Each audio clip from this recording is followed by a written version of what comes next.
This is where we test our performers' stand-up skills. We spin our news generator. It settles on a topic and anyone can volunteer jokes about the chosen subject. The winners are the people I judge to produce the funniest stuff.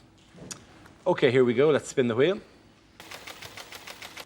First subject is sleep. Byrne.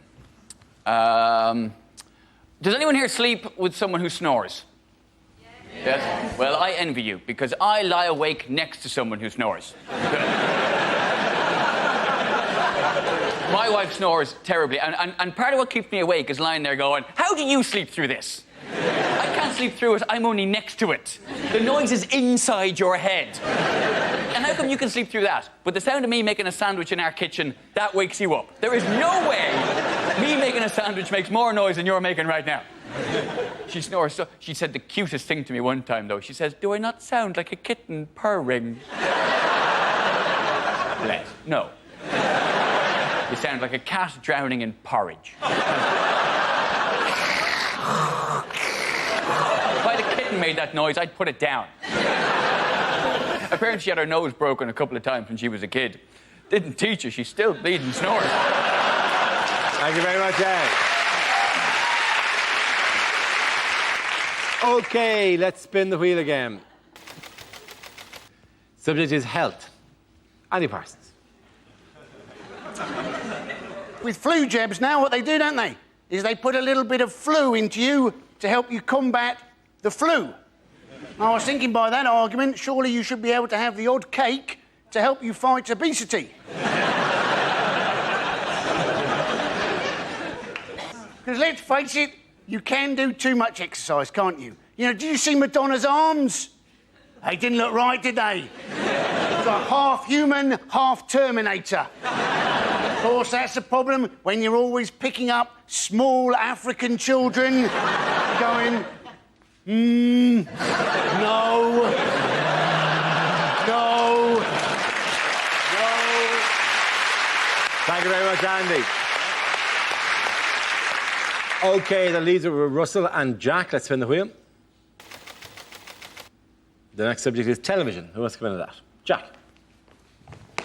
I get very frustrated with pretty much everything on television. I find adverts at the moment particularly annoying, like the banking adverts, because they're trying to portray bankers as being nice people. Like, they've got this one at the moment for, like, a mobile bank that travels around the country, and you walk in and there's your friendly local bank manager acting like a hairdresser, like, nattering away. You know, you walk up to the till, it's like, oh, how was your holiday? I went camping. Oh, why did you go camping? Because you lost all of my money!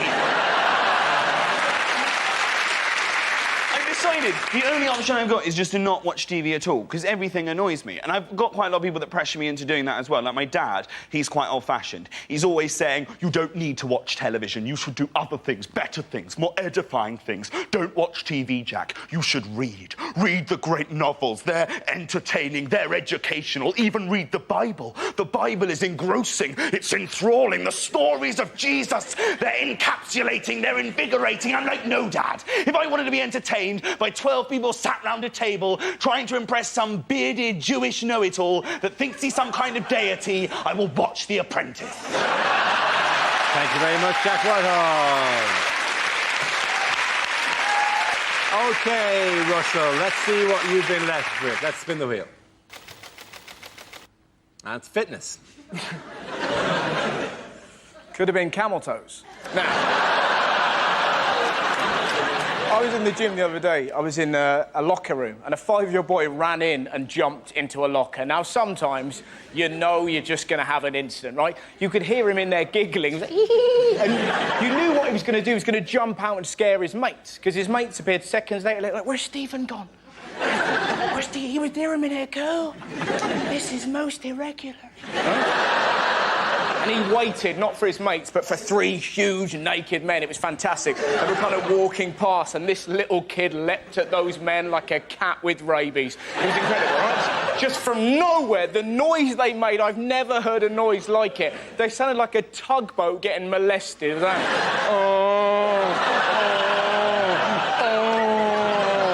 His long-suffering dad is in the shower. He's obviously heard this and went, that'll be my bloody boy! Ran back, confronted this glowing hellbeast and went, Stephen, what have I told you about acting up in public? And this little kid cut his dad down with one very simple sentence. Dad, your willy's moving. You're just there going, oh, the world is a better place. Thank you very much, Russell.